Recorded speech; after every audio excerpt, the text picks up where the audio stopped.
हनुमान जी के 3 बाल से कैसे बची महाबली भीम की जान। पौराणिक मान्यता के अनुसार हनुमान जी और भीम भाई थे।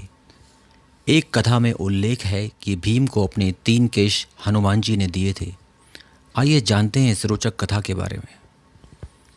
हनुमान जी और भीम के संबंधों का उल्लेख कई कथाओं में मिलता है। यहाँ हम एक ऐसी ही कथा बता रहे हैं जिसमें हनुमान जी ने अपने 3 बाल महाबली भीम को दिए थे।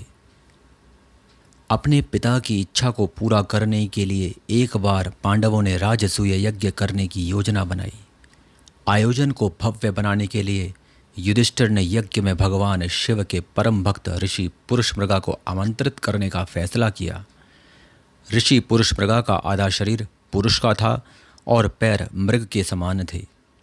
उन्हें ढूंढने और बुलाने का जिम्मा महाबली भीम को सौंपा गया। जब भीम निकलने लगे तो श्री कृष्ण ने उनको बताया कि पुरुषमृगा की गति अति तेज है और उनका मुकाबला ना कर पाने की स्थिति में वह भीम को मार डालेंगे। भीम को इस बात से थोड़ी चिंता हुई, लेकिन ज्येष्ठ भाई की बात मान वह पुरुषमृगा की खोज में हिमालय की ओर चल दिए। रास्ते में वह हनुमान जी से मिले और उनके पूछने पर भीम ने उन्हें पूरी बात बता दी। हनुमान जी ने कहा, यह सच है कि पुरुषमृगा की गति बहुत तेज़ है, लेकिन उनकी गति धीमी करने का एक उपाय है। वह शिवजी के परम भक्त हैं, इसलिए उनके रास्ते में शिवलिंग आए तो वह पूजा करने के लिए अवश्य रुकेंगे। हनुमान जी ने भीम को अपने 3 केश देकर कहा कि जब भी पुरुषमृगा तुम्हें पकड़ने लगे तब एक बाल गिरा देना। यह एक बाल हजारों शिवलिंग में परिवर्तित हो जाएगा। पुरुषमृगा अपने स्वभाव अनुसार हर शिवलिंग की पूजा करेंगे और तुम आगे निकल जाना। उसके बाद भीम आज्ञा लेकर आगे बढ़े। कुछ दूर जाकर ही भीम को पुरुषमृगा मिल गए, जो भगवान महादेव की स्तुति कर रहे थे। भीम ने उन्हें प्रणाम किया और अपने आने का कारण बताया। इस पर ऋषि ने सशर्त जाने के लिए हाँ कर दी। पुरुषमृगा की शर्त थी कि भीम को उनसे पहले हस्तिनापुर पहुंचना था और ऐसा ना कर पाने में पर वह भीम को खा जाएंगे।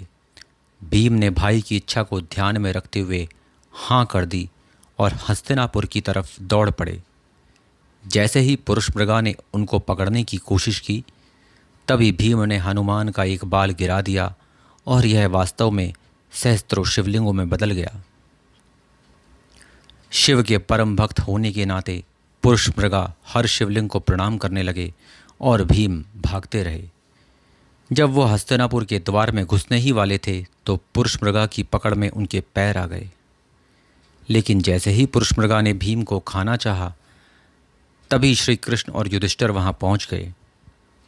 तब युधिष्ठिर से न्याय करने को कहा गया और उन्होंने कहा कि चूंकि भीम के पांव द्वार के बाहर रह गए थे, इसलिए पुरुषमृगा सिर्फ भीम के पैर ही खाने के हकदार हैं। युधिष्ठिर के न्याय से पुरुषमृगा प्रसन्न हुए और उन्होंने ना सिर्फ भीम को छोड़ दिया, बल्कि उन्होंने राजसूय यज्ञ में भी भाग लिया। जय श्री कृष्ण।